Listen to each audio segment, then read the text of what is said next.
Now let's talk about, boom, this country yet again. This guy right here, this is Pakistan. Now Pakistan has an interesting meaning, and that means either land of the pure or holy place. So guys, that's right, welcome to another episode of FTD Facts. Dave Walpole here, and yeah, we are gonna do another round of Pakistan. Round 2, fight! Bam, bam! Because you know what, guys, you went crazy in the comments. You guys wanted us to do a part 2. You guys watched the video. And you know what, guys, girls, before I get in this, I just want to know from you, what do you like most about yourself? Put it down there, really talk about yourself in the comments below. And with that in mind, guys, time to do part 2. Shall we do it? Let's rock and roll. Now, Pakistan at one time was home to one of the oldest civilizations in history. This is the Indus Valley and the Mohenjo-Daro.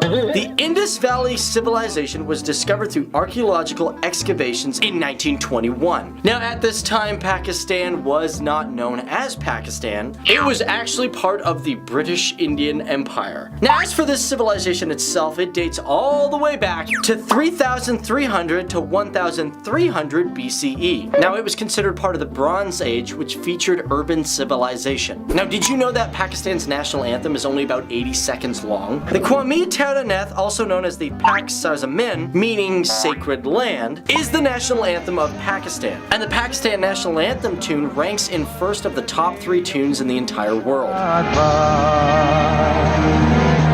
Now, Benazir Bhutto, she became the first female prime minister of Pakistan. And not just of Pakistan, but of any Muslim nation. This was back in 1988, and not only did she hold her office once, but she also held it for a second time. Now, although a lot of people think of her as a very positive person towards women's rights, she was also accused of extreme corruption and bad governance. And unfortunately for this girl, she had several assassination attempts, one of which was successful in 2007.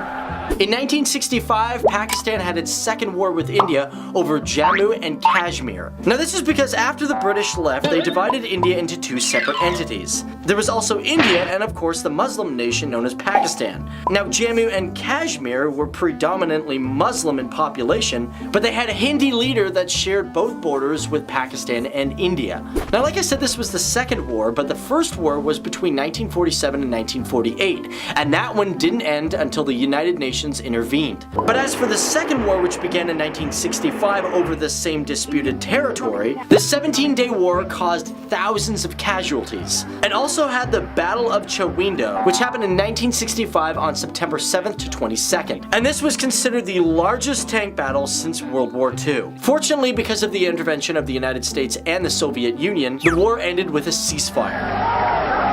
Now, Pakistan is also the first Islamic state to have nuclear capability. On May 28, 1998, Pakistan successfully completed 5 nuclear tests in Balochistan. After their 6th test, however, they became the 7th nuclear power country in the world. Now, only 2 people from Pakistan have won Nobel Prizes. That was Malala Yousafzai for peace in 2014. That I'm also the first recipient of the Nobel Peace Prize who still fights with her younger brothers.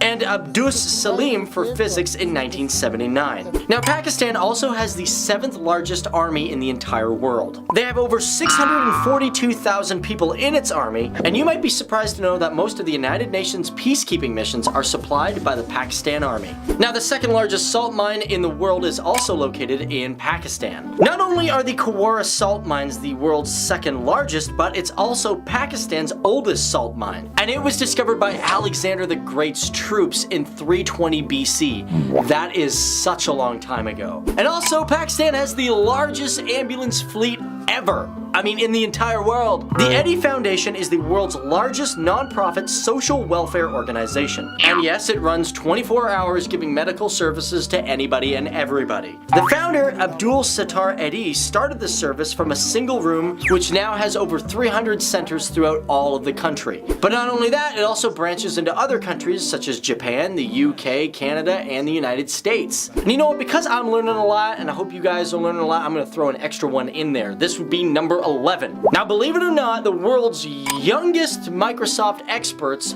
are both from Pakistan. That is Arfa Karim and Babar Iqbal, and they achieved this goal both at the age of 9.